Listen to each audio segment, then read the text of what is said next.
पक्षी उड़ता उड़ता दौड़ लगाता कैलाश के नीचे उतर कर जो है बद्रीनाथ धाम में कुटिया का नाम है सम्यक्प्रास आश्रम। वेद व्यास जी वहां पर निवास करते थे और उनकी जो पत्नी है वेद व्यास जी अपने पति से बोल रही थी कि बुढ़ापा तो आ गया स्वामी। क्या बुढ़ापा तो आ गया, बेटा तो हुआ नहीं अभी तक।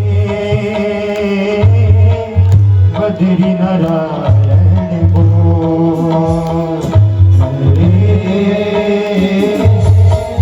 बद्री नारायण बोल, बद्री नारायण बोल रे, बद्री नारायण बोल रे, बद्री नारायण बोल रे, बद्री नारायण बोल रे, लक्ष्मी नारायण बोल रे, लक्ष्मी नारायण। गाइए सभी भाव से, बद्री नारायण बोल रे, बद्री नारायण। विशाल भगवान की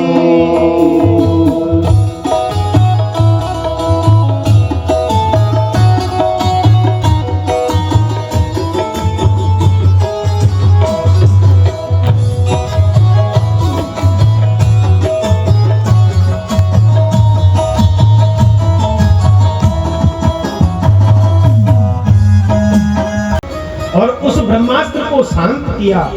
और जब गर्भ से प्रभु बाहर आए तो वो बालक इधर उधर देखने लगा कि जो चार भुजाओं वाला भी आया था वो कहां गायब हो गया, वो कहां अंतर ध्यान हो गया।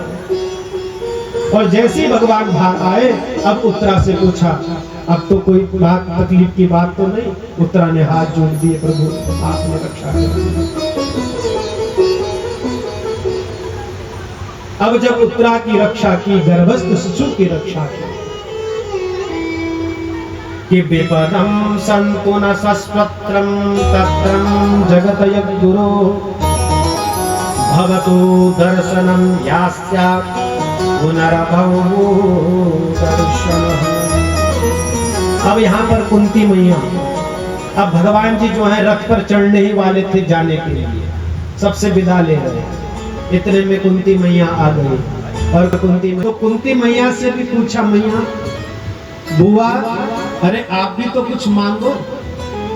तो कुंती मैया ने क्या कहा कि मेरे जीवन में अगर तुम कुछ देना चाहते हो तो मेरे जीवन में विपत्तियां आती है, इतनी विपत्तियां आए मेरे जीवन में, मुझे विपत्तियां चाहिए। अरे बुआ ये क्या मांग रही हो, हम तो भगवान से मांगते हैं हम सुखी रहे, हम धन धान्य वाले हो जाए, तुम विपत्ति मांग रहे हो, ऐसा क्यों कर रही हो, क्या मांग रही हो बुआ ऐसा? दुख भी कोई मांगने की चीज है। कुंती ने कहा गोपाल अरे जिस दुख में तुम्हारी याद आती है ना वो दुखी तो है, सुख में कौन याद करता है। मेरे गोविंद जब जब हम पर विपत्तियां आई, मेरे पुत्रों पर विपत्तियां आई, तब तुमने हमारी रक्षा की।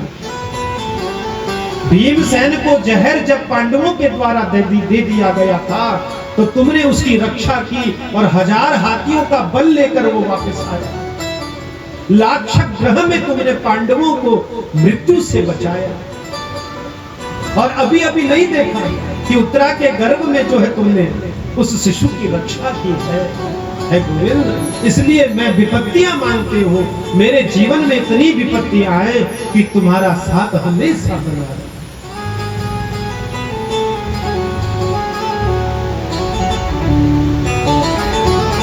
कुंती की जो युवावस्था है ना वो भी सुख में व्यतीत नहीं हुई थी और इस समय भी सुख में व्यतीत नहीं हुई। घर पर ही शत्रु बैठे थे, न जाने कौन क्या कर दे, लेकिन फिर भी मेरे गोविंद ने उनकी रक्षा की। ऐसे सुख को लेकर क्या करें जो परमात्मा को भुला दे, ऐसा सुख नहीं चाहिए। ऐसी संपत्ति को लेकर क्या करें जो कन्हैया की विस्मृति करा दे, भुला दे। ऐसे सुख भी नहीं चाहिए। ऐसे दुख का तो बार बार सिर पर रखना चाहिए, ऐसे दुख को जिसमें कन्हैया की याद आती रहे, कन्हैया हमारे साथ खड़ा रहे, जो मेरे गोविंद को याद कराता रहे, ऐसा दुख होना चाहिए। कुंती ने भगवान से ये मांगा। भगवान वहां से जो है विदा होकर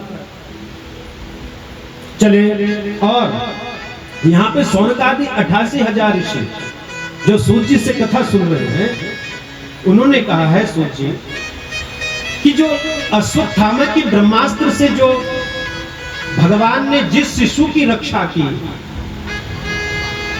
जो उत्तरा के गर्भ में जो शिशु था वो कौन था? जिसको पुनः जीवित किया, उसके जन्म कर्म तथा श्री सुखदेव जी के अमृतमय उपदेशों को सुनकर लोकांतर को जो गया, इस विषय में हम संपूर्ण वृत्तांत सुनना चाहते हैं। तो सूत जी ने कहा है सौनकादि 88,000 ऋषियों सुनो। अश्वत्थामा के ब्रह्मास्त्र से भगवान ने उत्तरा के गर्भ में जिस शिशु की रक्षा की, उसका नाम था राज परीक्षित। समझ रहे हैं? और उसका नाम परीक्षित क्यों रखा? जब उसका जन्म हुआ, जब जन्म हुआ ना बच्चे का, तो वो इधर उधर देखने लग गया, इधर उधर देखने लग गया। और जब इधर उधर देख रहा है, वो किसको ढूंढ रहा है? वो उसी को ढूंढ रहा है जो गर्भ में रक्षा करने के लिए आया था, 4 भुजाएं धारण करने के आया था। अब वो कहां चला गया? कोई भी उसे गोद में उठाता तो विलाप करने लग जाता, रोदन करने लग जाता उसके चेहरे को देखकर। भगवान को पता चला कि उत्तरा के गर्भ से शिशु ने जन्म लिया, भगवान भी उससे मिलने के लिए आए। और भगवान ने जैसे ही उसको अपनी गोद में उठाया, और परीक्षित ने उस भगवान के स्वरूप को जब देखा तो वहां खिलखिलाकर हंसने लगा। अरे यही तो है वो जो गर्भ में मेरी रक्षा करने के लिए आया था। भगवान ने आशीर्वाद देकर वहां से चले गए।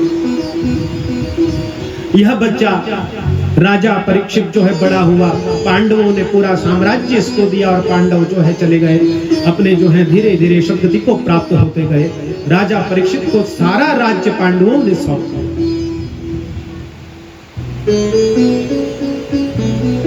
हे राजा, एक बार ये राजा परीक्षित वन में गए और वन में जाकर जो है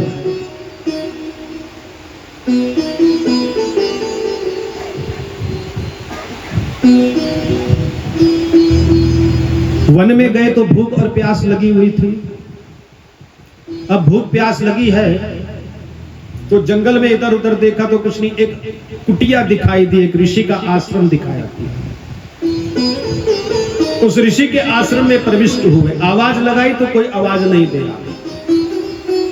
जो ऋषि बैठे हैं वहां पर तपस्या में बैठे हैं, समाधि में बैठे हैं, उनको आवाज लगाई जोर जोर से, लेकिन उनकी समाधि नहीं थी।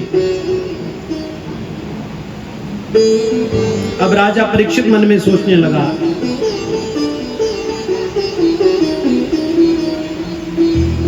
कि यह जो है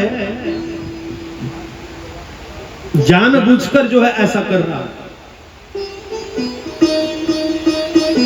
कि किसी राजा का इसको अभ्यागत ना करनी पड़े।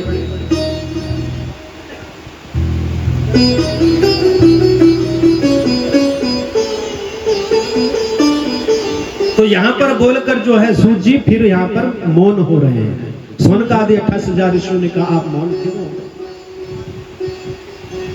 है ऋषियों, यह जो परीक्षित है, परित इक्षति इति परीक्षिता,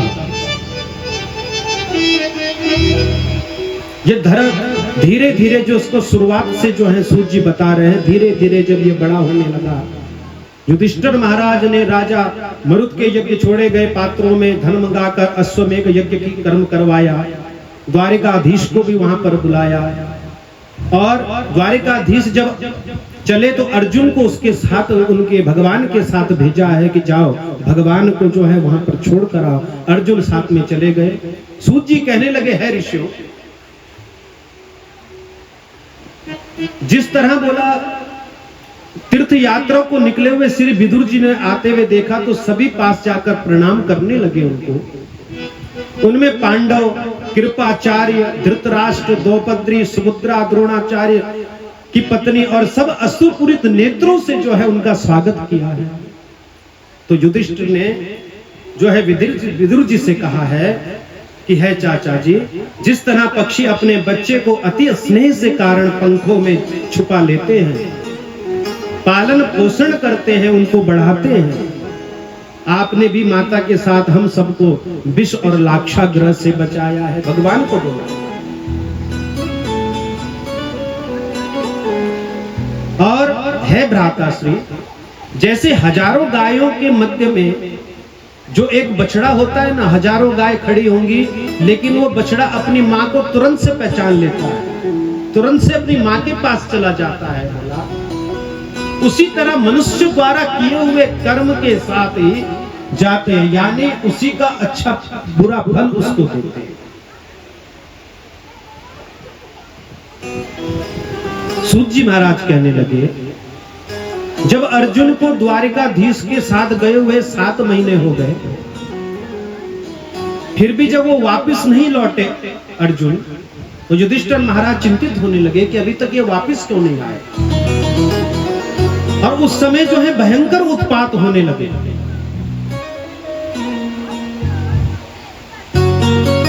वर्षा भी हो रही है तो रक्त की वर्षा हो रही है, धोखेबाजी होने लगी, आकाश में ग्रहों के युद्ध होने लगे, संपूर्ण नदियां, तालाब जो है सूखने लगे। और एक बार नारद जी ने भी कहा था, युधिष्ठिर याद कर रहे हैं, नारद जी ने भी कहा था कि भगवान की लीला श्रवण करने के समय गौलोक जब भगवान चले जाएंगे तब ऐसे ही उपद्रव होंगे। हमारे कन्हैया क्या हमको छोड़कर चले गए? संतों की वाणी भी कभी खाली नहीं जाती है। उन्होंने भी, नारद जी ने भी सत्य ही कहा था, और यही उपद्रव अब हो रहे हैं जब से कन्हैया यहां से चले गए। है भीम, इस समय यही हो रहा है। आकाशों में बिना बादलों के बिजली चमक रही है। अब युधिष्ठिर जब ऐसी चिंता कर रहे हैं तो इतने में द्वारिका से जो है अर्जुन वापस लौटे। और जब अर्जुन वापस लौटे तो अर्जुन बड़े उदास हैं। तो उदास देखकर युधिष्ठिर ने अर्जुन से कहा कि तुम्हारा चेहरा क्यों उतरा हुआ है अर्जुन? अरे हमारे संबंधी द्वारिकाधीश का परिवार तो ठीक है ना, वो तो कुशल से हैं जिनको लेकर तुम गए थे यहां से। अपनी उदासी का कारण बताओ अर्जुन। तो अर्जुन ने कहा, है महाराज, मैं अब क्या है कि श्री कृष्ण के बिना शून्य हो गया। अब हम शून्य हो गए। देवताओं को भी विस्मय में डाल देने वाला जो तेज था अर्जुन के पास, वो सब नष्ट हो गया भगवान के चले जाने के बाद। अब मेरी ऊपर उसकी नजर नहीं उठती है भैया। हे महाराज, आप जिनकी कुशल पूछ रहे हो द्वारिकाधीश की, अरे ब्राह्मणों के श्राप से जो है समस्त यादव कुल का संहार हो गया है, समस्त यादव कुल नष्ट हो गया है ब्राह्मणों के श्राप से।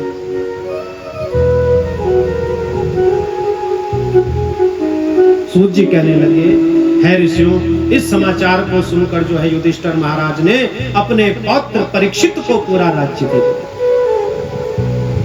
और अनिरुद्ध के लड़के वज्र को मथुरा का राज्य देकर अपने भाइयों सहित उत्तर दिशा की ओर प्रस्थान कर दिया तथा द्रौपदी सहित उस स्थूल शरीर का पांडवों ने त्याग कर दिया। और यह सब जो है भगवत स्वरूप को प्राप्त हो गए। श्री सूत जी कहने लगे, है ऋषियों, जब राज सिंहासन पर आसीन होने के बाद राजा परीक्षित ने उत्तर की कन्या इरावती के साथ विवाह किया और उससे जन्मेजय आदि 4 पुत्र पैदा हुए। एक बार विशाल सेना लेकर के अनेकों राजाओं केतुमाल, उत्तर भारत, कुरु एवं सारे जगह से भेंट प्राप्त करके देश प्रदेश में पूर्वजों और श्री कृष्ण की प्रसन्नता को सुना और प्रसन्न होते जा रहे हैं। राजा परीक्षित अपने पूर्वजों को सुन रहे हैं कि आपके पूर्वज ऐसे थे, श्री कृष्ण ऐसे थे, तो बड़े प्रसन्न हो रहे हैं राजा परीक्षित। लेकिन जब अपनी प्रजा में घूमते घूमते राजा परीक्षित ने एक जगह पर क्या देखा कि धर्मं पदकेन चरणः भिक्षायामुपलभ्य पृक्षन्ति समाश्रुवदनाः विवस्वामिवं मातरम्। क्या देखते हैं कि रास्ते में देखा कि एक बैल के वेश में, एक बैल है, उसके बेस में धर्म को केवल एक पांव पर खड़ा हुआ देखा। उस बैल के 3 पैर कट चुके हैं और वह बैल जो है एक पांव में खड़ा हुआ है। और उसी बैल के पास में एक गाय खड़ी है जो अश्रुधारा बहा रही है, जो रो रही है। राजा परीक्षित ने कहा, मेरे राज्य में ऐसा, ये गाय रो रही है मेरे राज्य में। और उस बैल और गाय के पास राजा परीक्षित थे। और जैसे ही नजदीक जाने लगे तो एक राजसी वेश में, एक राजा के वेश में एक व्यक्ति हाथ में डंडा लेकर उस गाय को पीट रहा है, उस बैल को मार रहा है। राजा परीक्षित ने उसको रोका और पूछा कि मेरे राज्य में ये क्या हो रहा है? तुम बेस में तो राजा दिखाई दे रहे हो, परंतु मेरे राज्य में जिसका एकमात्र स्वामी मैं हूं, तुम इन निरापराधी को क्यों मार रहे हो? इन्होंने क्या अपराध किया है, इस गाय ने और इस बैल ने? कौन हो तुम? तुम्हारा कर्म जो है अक्षम्य है, तुम ऐसा कार्य क्यों कर रहे हो? क्षमा करने योग्य नहीं है। तुम अवश्य मृत्यु दंड के पात्र हो, तुम्हें अवश्य मृत्यु मिलेगी। उसके बाद राजा परीक्षित ने उस बैल रूपी से पूछा, आपके 3 पैर किसने काटे? आप केवल एक ही पैर से जो है रेंग रहे हो, शायद आप बैल के रूप में कोई देवता हो। और गाय माता को कहा है, गौ माता आप दुखी ना हो, आपको इस शूद्र जैसे दुष्ट से जो है कोई भय नहीं करना चाहिए। बैल और गाय द्वारा कुछ ना बताने पर महाराज बोले, है बैल के रूप में दिखने वाले आप साक्षात धर्म ही हो। देखिए, धर्म के 4 पांव बताए गए हैं। एक है दया, दूसरा है तप, तीसरा है शौच और चौथा है सत्य। तो 4 चरण धर्म के कह गए। उनमें से आपके 3 चरण तो जो हैं अधर्म के अंश अहंकार से तपकर जो है कट चुके हैं। अब एक ही चरण बचा है और उसे भी यह पापी जो है, जो दंड लेकर तुमको इस पांव को भी यह काटना चाह रहा है। और जैसे ही अधर्मियों का, शास्त्र विरोधियों को जो है उत्पादों को दुखी होकर रो रही है जो गाय, तुम दोनों के कष्टों को मैं अभी दूर करता हूं। ऐसा कहकर राजा परीक्षित ने अपने म्यान से जो है तलवार निकाली और उस तलवार को निकालकर जैसे ही वह राजश्री वस्त्र पहने हुए जो व्यक्ति था उस पे जैसे ही प्रहार करना चाहा, तो वैसे ही निषाद वदे खड़गम च कलयेह ग्रहमित्वते है, जैसे ही उसको मारने के लिए तैयार हुए, महाराज को तलवार लिए जैसे ही उसने देखा तो वह कलयुग जो है भय विहल हो गया और उस राजा परीक्षित के चरणों में गिर गया। राजा के चरणों में गिर के बोलने लगा, जब अपने राजश्री वस्त्र पहने थे, आभूषण पहने थे, उसको निकाल कर फेंक दिया और भयभीत होकर तत्पाद मूलम सिरसा समाघाग्यः विहल होकर बोलने लगा कि मुझे क्षमा करो। अब उसको ऐसा रोता हुआ देखकर राजा परीक्षित जो है सोचने लगे कि यह मेरी शरण में आ गया है और शरण में आए हुए को जो है क्षमा कर देना चाहिए। तो राजा परीक्षित बोले तुम मेरी शरण में आए, अब मैं तुमको मारूंगा तो नहीं, कि जो मेरी शरण में आ गया मैं उसको मारूंगा नहीं, परंतु अब तुम मेरे राज्य में मत रहना, तुम मेरे राज्य में अब मत रहना, क्योंकि तुम अधर्म के प्रबल सहायक हो। जब तुम इस पृथ्वी पर रहोगे तो तुम्हारे यहाँ पर रहने से पृथ्वी में लोभ, चोरी आदि नीच कुकृतियों का वास होना जाएगा, तुम मेरे राज्य से निकल जाओ। वो कलयुग बोलने लगा महाराज कहाँ जाऊं, किस स्थान में जाऊं? अरे अब मेरा भी समय हो गया है, जैसे 3 युग आए हैं, सतयुग, द्वापर, त्रेता, वैसे ही मेरा भी तो युग आना है। और आप मुझे बोल रहे हो कि यहाँ से चला जा, इस पृथ्वी को छोड़कर चला जा, कहाँ जाऊं? आप मुझे कोई ऐसा स्थान बता दो कि जहां पर आपका राज्य ना हो। जहां भी जाता हूं आप मुझे तलवार खड़े हुए दिखाई देते हैं, आप मुझे कोई ऐसा स्थान बताओ, और मैं कहां जाऊं? मेरा तो समय आ चुका। सूत जी कहने लगे है ऋषि,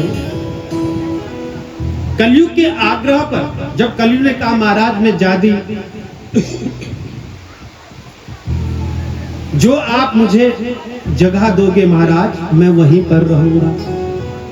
तो राजा परीक्षित ने कहा ठीक है मैं तुम्हें जगह देता हूं रहने की। तो राजा परीक्षित ने कहा कि अभित्रतस्ताम तस्मै अस्थानानि कलयेदरोः धूतं पानं स्त्रियं सूना यत्राधर्मं चतुर्विधः। 4 स्थान दे दिए कलयुग को रहने के। कौन से स्थान है वो 4? कलयुग के आग्रह पर महाराज परीक्षित ने जब 4 स्थान दिए, बोला ध्रुतम जहां पर जुआ खेला जाता होगा, कलयुग तेरा वास एक वहां उस जगह पर होगा।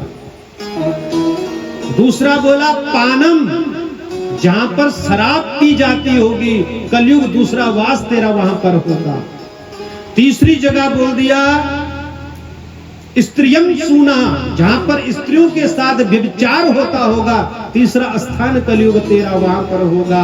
और चौथा जहां पर हिंसा होगी, कलयुग तेरा स्थान वहां पर होगा। 4 स्थान दे दिए। अब कलयुग हाथ जोड़कर बोलने लगा महाराज स्थान तो बहुत अच्छे दिए आपने, लेकिन 4 स्थान भी ऐसे दिए, अब मेरा तो परिवार बहुत बड़ा है। कलयुग बोल रहा है इन 4 स्थानों में क्या होगा? अरे एक स्थान तो अच्छा सा दे दो। तो बोला बोल तुझे कौन सा स्थान अच्छा चाहिए? कलयुग ने देखा महाराज मेरे अंदर कितनी भी विकृतियां हो, लेकिन मेरे अंदर एक अच्छा गुण भी है। बोले क्या गुण है? बोला कलयुग में भगवान के नाम और संकीर्तन से ही भगवान के कृपा हो जाती है। भगवान की कृपा से अनंत फल मिल जाता है। जो द्वापर सतयुग में मिलता था हजारों वर्ष की तपस्या करने से, यह फल कलयुग में भगवान का नाम स्मरण करने से मिल जाएगा। राजा परीक्षित ने बोला हाँ यह गुण तो तेरे अंदर बड़ा अच्छा है। तो बोला महाराज एक जगह और दे। तो राजा परीक्षित ने कहा बोल कौन सी जगह चाहिए? बोला मुझे स्वर्ण में जगह दे, सोने में जगह दे। समझ रहे हैं? 5वां स्थान मांग लिया सोना। राजा परीक्षित ने सोने में स्थान भी दे दिया। अब कलयुग का प्रवेश हो गया। एकदा धनुर्धम्यम विचरणयम यदनम कथा। एक बार जो जरासंध को मारकर, जरासंध का मुकुट था पांडवों के पास, समझ रहे हैं? वह मुकुट जो है राजा परीक्षित ने अपने राज्य में रखा हुआ था। एक दिन मन में विचार आया परीक्षित के चलो आज वन में जाते हैं शिकार खेलने के लिए। तो बोला आज इस मुकुट को पहन के जाऊंगा, जरासंध का मुकुट। और उस मुकुट को जैसे ही धारण किया, कलयुग का बास स्वर्ण में भी दिया है, कलयुग का बास सोने में भी दे रखा है। लेकिन कैसे सोने में दिया है? हर सोने में जो आपने पहन रखा है उस सब में कलयुग नहीं है। कलयुग उस सोने में है जो झूठ से कमाया गया है, जो छल से कमाया है, उसमें कलयुग का वास है। समझ रहे हैं? और ये जो जरासंध का मुकुट है, ये जरासंध को मारकर छीना हुआ है, तो कलयुग का वास इसमें। जैसे ही आज जरासंध के मुकुट को पहना, वन में गए और वन में जाकर मृग का पीछा करा। थक गए राजा परीक्षित, अत्यंत भूख प्यास ने सताया, तो एक आश्रम है समिक मुनि का आश्रम। उस समिक मुनि के आश्रम में पहुंच गए, पानी मांगने लगे कि कोई मुझे जल पिला दे। ऋषि जो है समिक मुनि जो है उस समय ध्यान में बैठे हुए थे, समाधि में बैठे हुए थे, अतः उनको किसी के आने का आभास नहीं हुआ। जब महाराज ने देखा, राजा परीक्षित ने, कि इस आश्रम में मुझे जो है आसन नहीं दे रहे हैं, कथा पूरी हो गई, तो भगवान शिव ने जो है जोर से जयकारा लगाया, बोल श्रीमद् भागवत महापुराण की जय। पार्वती जी की नींद खुल गई उस जयकारे से, समझ रहे हैं? और जैसे ही नींद खुली, नींद टूटी, तो हाँ भगवान, हाँ स्वामी, आप बता रहे थे कि श्री कृष्ण ने उद्धव से क्या कहा? आप बोल रहे थे ना कि श्री कृष्ण जी ने उद्धव से क्या कहा? शंकर जी ने कहा क्या कहा का मतलब, क्या कहा का क्या मतलब है? ये कथा तो पूरी हो गई, तुम्हें पता ही नहीं, ये कथा तो मैंने पूरी कर दी। माता पार्वती बोली, स्वामी मैं तो सो गई थी। तो ये ऊ नामक शब्द कौन कर रहा था? मैं तो सोचा कि तुम कथा सुन रही हो, तुम ऊ बोल रही हो। देखा तो पक्षी बोल रहा है पीछे, समझ रहे? वही पक्षी ऊ बोल रहा है। शिव जी ने कहा इसने कथा तो सुनी है, कथा सुनना कोई पाप नहीं, कथा सुनना पाप नहीं, लेकिन इसने कथा कहां सुनी? इसने कथा व्यास पीठ के पीछे बैठकर सुनी, तो इसलिए यह पापी है। 3 नियम बताए थे ना कि कथा व्यास पीठ के पीछे बैठकर भी नहीं सुननी चाहिए, परंतु इसने बिना विधि के कथा सुनी है, इसमें आपत्ति है। सामने बैठकर सुनता तो कोई बात नहीं थी। इसने ब्रह्म विद्या की चोरी की है। त्रिशूल लिया भगवान ने, भोलेनाथ ने, और मारने के लिए उस पक्षी को दौड़े। कैलाश पर्वत से वो पक्षी उड़ता उड़ता दौड़ लगाता, कैलाश के नीचे उतरकर जो है बद्रीनाथ धाम में भगवान वेद व्यास जी वास करते थे। अपनी कुटिया का नाम, जिनकी कुटिया का नाम है सम्यप्रास आश्रम, वेद व्यास जी वहां पर निवास करते थे। और उनकी जो पत्नी है वेद व्यास जी की, उनकी पत्नी का नाम है पिटका देवी।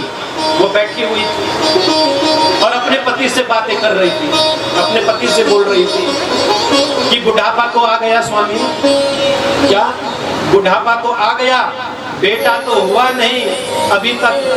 व्यास जी बोले सब भगवान कल्याण करेंगे, चिंता मत करो।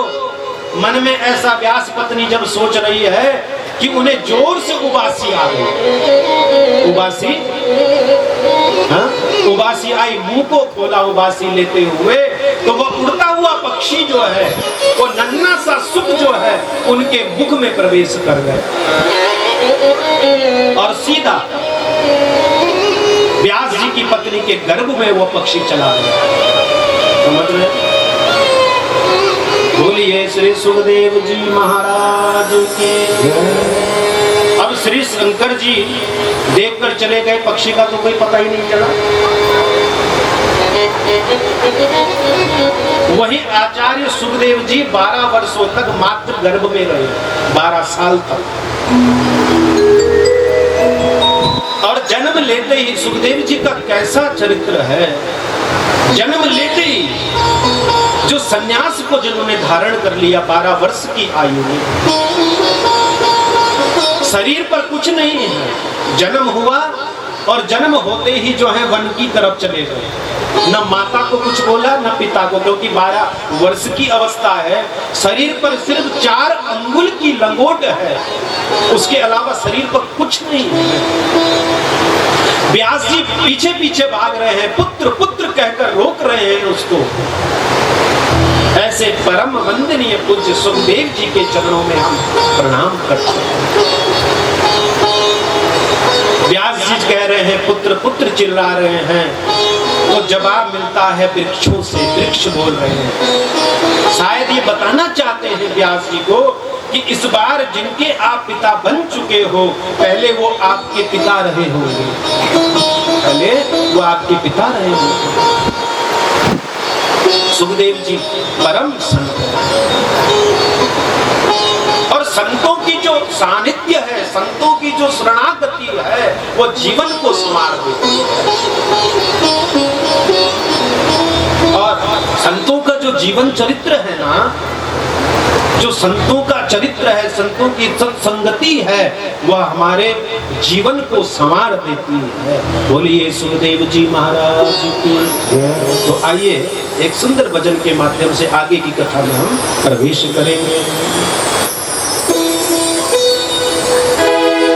तो मुझे प्रेम का पंथ बता दे, ऐसा कोई संत मिले, मेरी बिगड़ी बात बना दे, ऐसा कोई संत मिले। मुझे प्रेम का पंथ बता दे, ऐसा कोई संत मिले। मुझे प्रेम का पंथ बता दे, ऐसा कोई संत मिले। मेरा आवागमन मिटा दे, ऐसा कोई संत मिले। मेरी बिगड़ी बात बना दे, ऐसा कोई संत मिले। मुझे प्रेम का पंथ बता दे, ऐसा कोई संत मिले।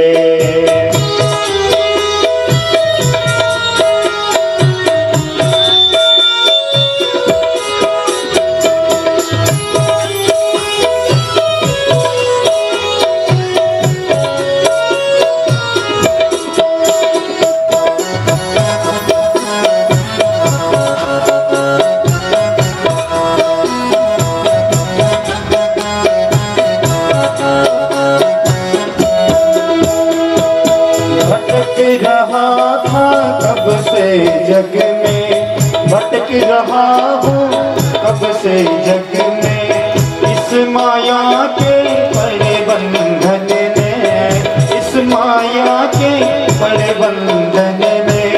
ओ मुझे प्रभु की शरण लगा दे, ऐसा कोई संत मिले।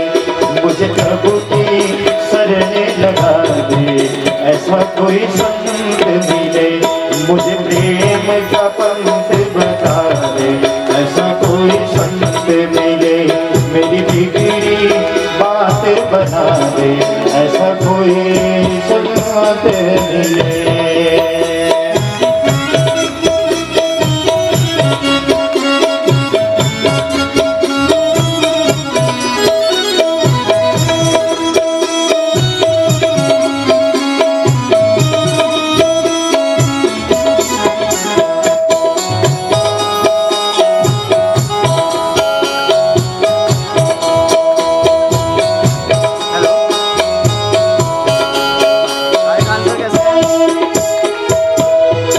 झूठे जग ने भरमाया, इस झूठे जग ने भरमाया।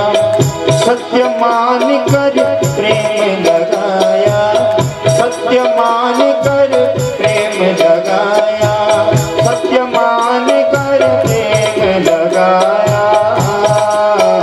मुझे प्रभु की शरण लगा दे, ऐसा कोई संत मिले। मुझे प्रभु की शरण लगा दे, ऐसा कोई संत मिले।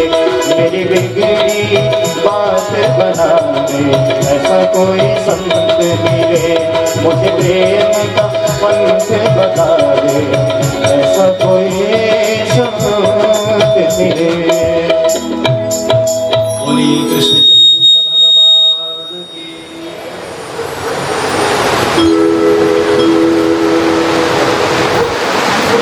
सूत जी जो सौनका आदि 28,000 ऋषियों को नील सारण्य में इस कथा का श्रवण करा रहे हैं। ऋषियों ने 6 प्रश्न किए थे ना, तो अब सूत जी उन 6 प्रश्नों का उत्तर दे रहे हैं। जब यह कथा सुना दी सौनका आदि 28,000 ऋषियों के लिए अमृत कथा, उसके बाद 6 प्रश्नों का उत्तर दे रहे हैं।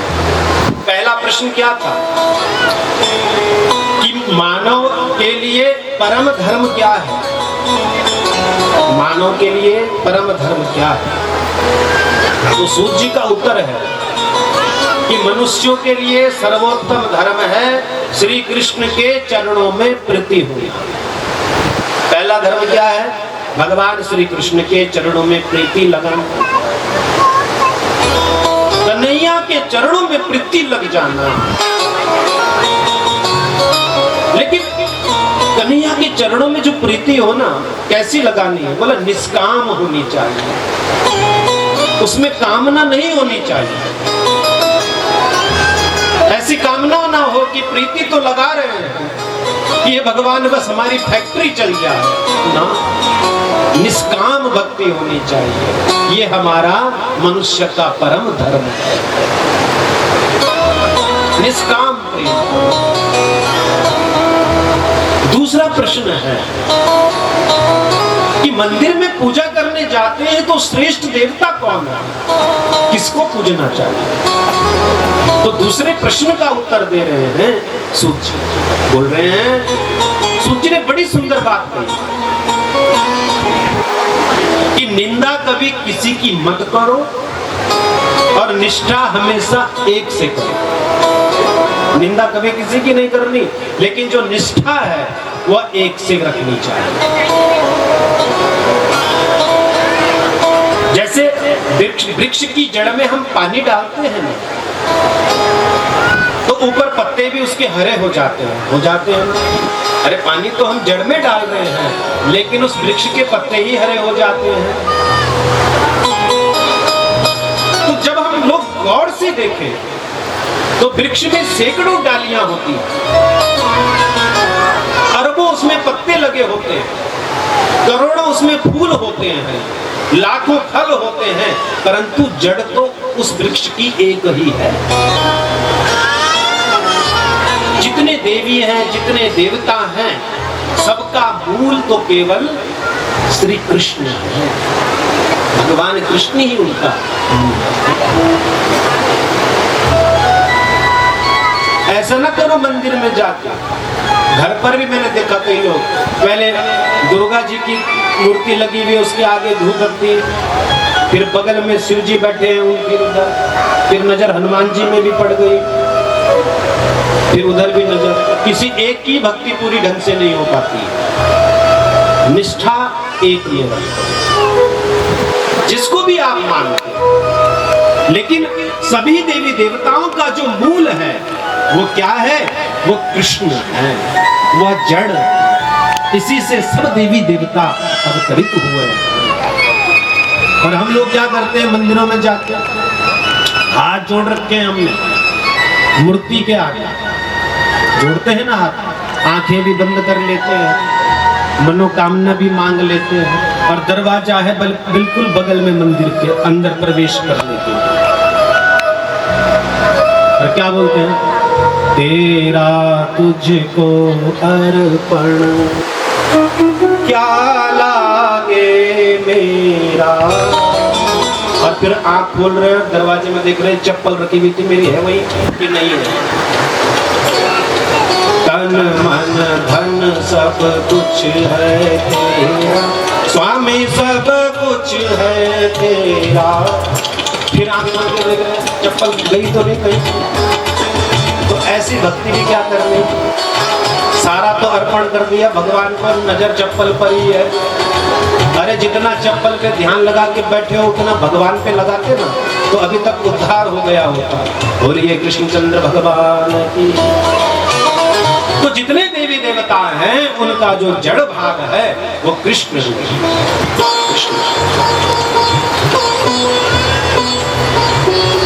तीसरा प्रश्न था कि भगवान का नाम अजन्मा है। भगवान का नाम अजन्मा है, जिसका जन्म ही नहीं होता। तो प्रभु ने जन्म कैसे लिया?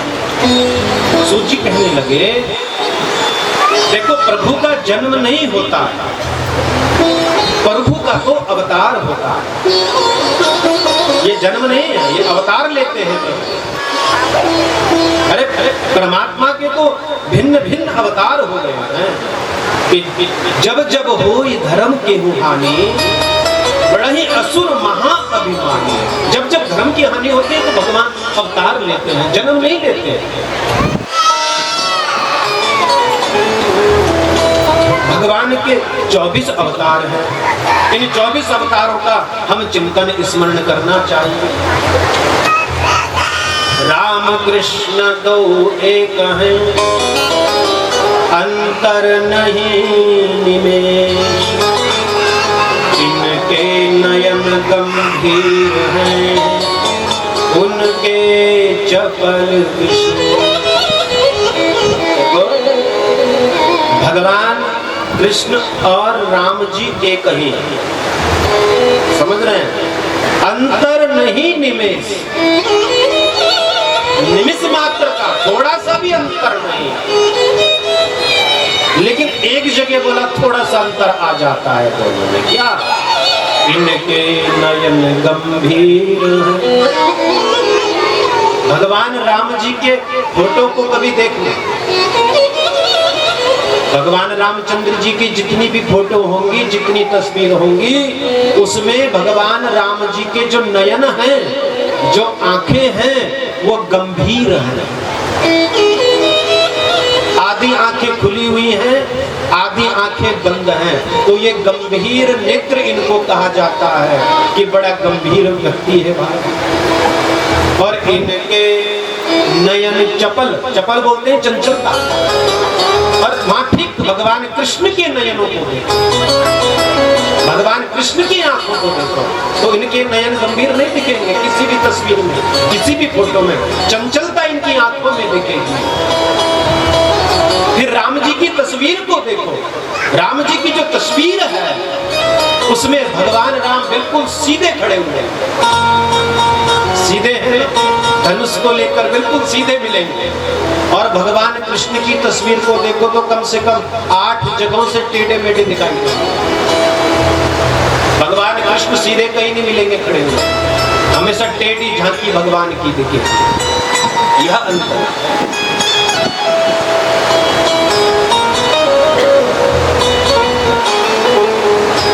अरे गोविंद तो लीला पुरुषोत्तम है, लीलाओं को करते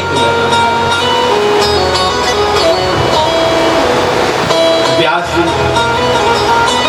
तो ऐसा चरित्र जो है सुखदेव जी का भी हमने बताया। अरे जिसका पुत्र हुआ और वह पुत्र जो है 12 साल की आयु में वन को चला गया, तो सूत जी से सौनकादि 28,000 ऋषि पूछ रहे हैं, जब वो वन को चले गए तो सुखदेव जी ने यह भागवत पढ़ी कैसे? व्यास जी से कैसे पढ़ी इस भागवत को? तो सब कुछ छोड़कर चले गए। और व्यास जी ने इस भागवत को क्यों लिखा? यह किसके पुत्र हैं? सूत जी ने कहा, बड़ा सुंदर प्रश्न है। देखो,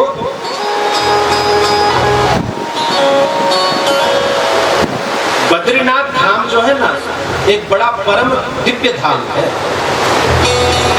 स्वर्ग दर्शन होता है, स्वर्ग जी जैसा दर्शन होता है। महर्षि वेद व्यास का जो पावन आश्रम है, महर्षि वेद व्यास जी भजन करने में बैठे, जैसे ही उन्होंने अपनी समाधि लगाई उस बद्रीनाथ में, तो व्यास जी के ध्यान में पूरी दुनिया घूमने लगी, सारी दुनिया चक्कर घूमने लगी, चक्कर काटने लगी। व्यास जी ने देखा कि दुनिया नाच रही है, खाना पीना सोना हंसना नाचना गाना, इसी में लोगों का जीवन व्यतीत हो रहा है। क्या करूं? व्यास जी सोच रहे हैं, मैं करूं तो क्या करूं? व्यास जी के मन में बड़ी चिंता होने लगी। ऐसे किस ग्रंथ की मैं रचना करूं जिसको एक बार पढ़ते ही लोगों का मन बदल जाए, जो सांसारिक मोह में पड़े हुए हैं, इनकी यह बुद्धि जो है सद्बुद्धि में परिवर्तित हो जाए। ऐसा कौन सा ग्रंथ लिखे? और इस दुनिया को मैं देख रहा हूं कि खाली खाने पीने में, अपना पेट भरने में लगे हुए हैं, हंसने गाने नाचने में लगे हुए हैं। इसी में इन लोगों का जीवन व्यतीत हो रहा है। व्यास जी सोचते हैं क्या करो, एक वेद के व्यास ने 3 भाग किए, तो एक वेद के जब 3 भाग किए गए तो वो हो गए 4 वेद। समझ रहे हैं? वो बन गए 4 वेद। कौन से? ऋग्वेद, यजुर्वेद, सामवेद और अथर्ववेद। ये 4 वेदों की रचना है। लेकिन वेदों की भाषा इतनी कठिन है, जो वेद है उनकी भाषा इतनी कठिन है कि उसे कोई पढ़ता ही नहीं, और यदि पढ़ ले तो उसका उल्टा सीधा ही उसकी व्याख्या कर देता है। वेद आसान नहीं है, वेद की व्याख्या करना सरल नहीं है। तो 4 वेद तो बना दिए उन्होंने। वेद के आधार पे जो है 17 पुराणों की रचना की, और 17 पुराणों की रचना करने के बाद उसमें विष्णु पुराण जो है सबसे श्रेष्ठ पुराण है। लेकिन जब इन पुराणों की रचना करने के बाद भी व्यास जी को मन में संतोष नहीं हुआ, मन में संतोष नहीं हुआ कि अभी भी जो है कुछ बाकी रह गया। व्यास जी के मन में इतना उद्वेग है, इतनी चिंता है, इतने ग्रंथों को लिखा, लेकिन मन मेरा संतुष्ट नहीं है। तो उसी समय व्यास जी के आश्रम में देवर्षि नारद जी का आगमन हो गया, और नारद जी ने महर्षि वेद व्यास जी से पूछा कि क्या बात है पराशर नंदन व्यास जी, सब ठीक तो है, उदास क्यों हो, चिंतित क्यों हो? व्यास जी खड़े होकर रोने लगे। क्या बताऊं नारद, इतने ग्रंथों की रचना कर दी, इतने सदग्रंथों को लिखा मैंने, लेकिन मन में मेरे संतोष नहीं आया। मन में संतोष बिल्कुल नहीं है। लगता है कि मैंने संसार में कुछ किया ही नहीं। दुनिया के लोगों को देख रहा हूं, सब प्रपंच में लगे हुए, इन लोगों की भलाई के लिए मैं कुछ कर नहीं पा रहा हूं। नारद जी ने कहा है महर्षि वेदव्यास जी, बहुत सीधी सी बात, आपने ग्रंथों की रचना तो की, संसार के कार्यों में जो है फंसे रहने वाले जो लोग हैं उनके लिए वो ग्रंथ सब अच्छे हैं। परमहंसों के समान राम कृष्ण के जो परम भक्त हैं, उसके लिए जब तक भागवत की रचना नहीं करोगे आपके मन में संतोष नहीं आएगा। भागवत की रचना करो, और भागवत को वैष्णव जन पढ़ते हैं, भक्त जन पढ़ते हैं, शुद्ध सात्विक लोग इसको पढ़ते हैं। उसको, उस भागवत को लिखे बिना जो है तुम्हें संतोष प्राप्त नहीं होगा। व्यास नारद ने कहा मन को निराश मत करो। मेरे पिता ब्रह्मा जी को भी नारायण भगवान ने भागवत जी का दान दिया था। 4 मंत्रों की भागवत नारायण ने मेरे पिताजी के कान में कही थी, 4 श्लोकों में यह भागवत। और मेरे पिता ब्रह्मा ने कृपा करके वो भागवत मुझे प्रदान की है, ये नारद जी बोल रहे हैं, और वही भागवत मैं आपको दे रहा हूं। उसमें 4 मंत्र हैं उस भागवत जी में, और उन 4 मंत्रों का जो है व्यास जी आप विस्तार करो। उसका विस्तार आपने करना है, उसकी व्याख्या करो। उसको संसार के जब लोग पढ़ेंगे तो मन में संतोष होगा, उन सबका कल्याण होगा। व्यास जी बोले अब बुढ़ापा आ गया है नारद जी, अब मेरे बस की बात नहीं कुछ करना। इतने ग्रंथ मैंने लिख दिए, 17 पुराण मैंने लिख दिए, अब इतना बुढ़ापा आ गया, अब कुछ करने की सामर्थ्य नहीं। नारद जी ने कहा अरे संत कृपा परमात्मा की कृपा से ऊंची होती है। संतों की जो कृपा है ना वो परमात्मा की कृपा से बड़ी है। इसका मैं प्रमाण हूं व्यास जी। नारद जी बोल रहे हैं संतों की कृपा भगवान की कृपा से ऊंची है, इसका मैं प्रमाण हूं। अब अपनी बात बता रहे हैं नारद जी कि मैं पूर्व जन्म में दासी का बेटा था। व्यास जी एक दासी थी, मैं उसका बेटा था पूर्व जन्म। और वह निदान दासी थी मेरी माँ। मेरे जन्म होते ही पिताजी मर गए थे, पिताजी चल गए थे। मैंने अपने पिता का दर्शन नहीं किया और वो बेचारी मेरी माँ वृद्धा माता क्या करती, मुझे गोद में लिया मेरी माँ ने। मैं छोटा था और मुझे अपनी गोद में लेकर सदग्रस्त ऋषियों के आश्रम पर चली गई मेरी माँ, जहां पर ऋषि लोग रहा करते थे अपने परिवार के साथ। मेरे पिता की तो मृत्यु हो गई थी, तो मेरे पालन के लिए मेरे लालन के लिए मेरी बूढ़ी माँ क्या करती, मुझे गोद में उठाया मेरी माँ ने और उन ऋषियों के आश्रम में चली गई। और उन ग्रस्त संतों से मेरी माँ बोलने लगी कि मैं विधवा नारी हूं, मेरे पति नहीं और छोटा सा ये मेरा बालक है, मुझे गाय दुहना भी आता है, मुझे झाड़ू पोछा करना भी आता है संतों, मुझे अपने आश्रम में रख लो, मुझे कुछ नहीं चाहिए और केवल 2 वक्त का प्रसाद, 2 वक्त का भोजन मुझे चाहिए। और संत तो बड़े कृपालु हैं, तो बड़े कृपालु संत।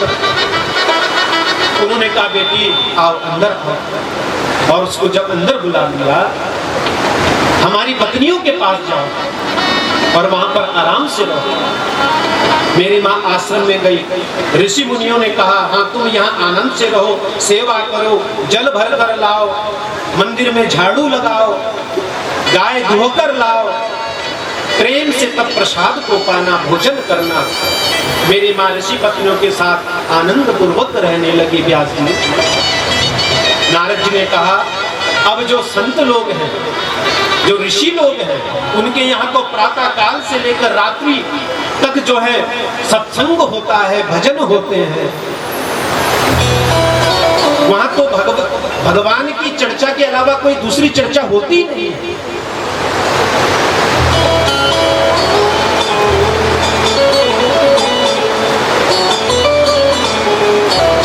एक बार जो है उन संतों के आश्रम पर जो है बरसात का मौसम था, तो कुछ विरक्त संत उस आश्रम में आ गए और वहां पर जो है चातुर्मास का व्रत करने लगे। जब 4 महीना एक ही जगह बैठकर भजन करते थे, जब वो संत आए तो मैं थोड़ा सा बड़ा हो गया और मैं भी उन संतों के साथ बैठ जाता। संत भजन करते तो मैं भी ताली बजाता बैठता। संत जो भी बोलते मैं उसको सुनता, जो भी कथा करते उसको मैंने सुनी।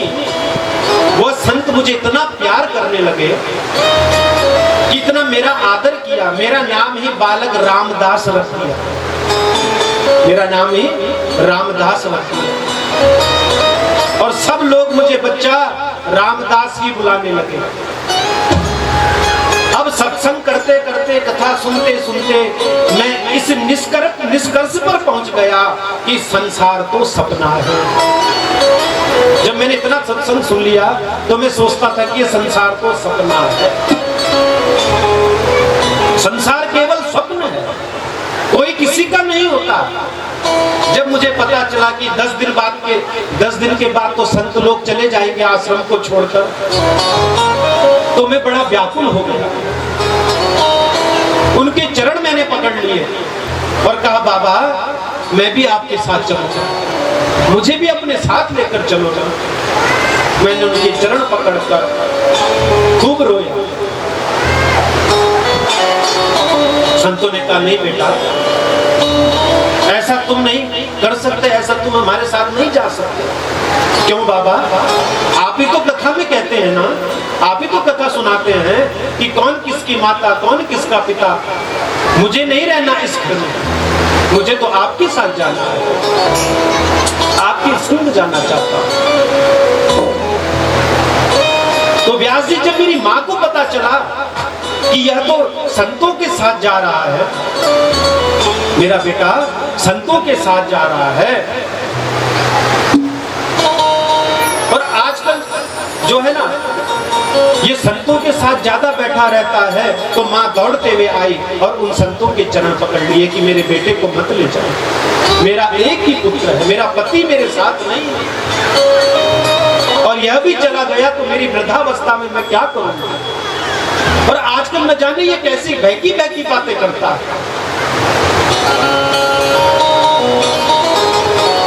अब संत जो है बड़ी दुविधा में पड़ गए, इस बालक को अपने साथ ले जाएं या इसकी मां की सुने। मां भी ठीक बोल रही है। तो संत एक निष्कर्ष पर आए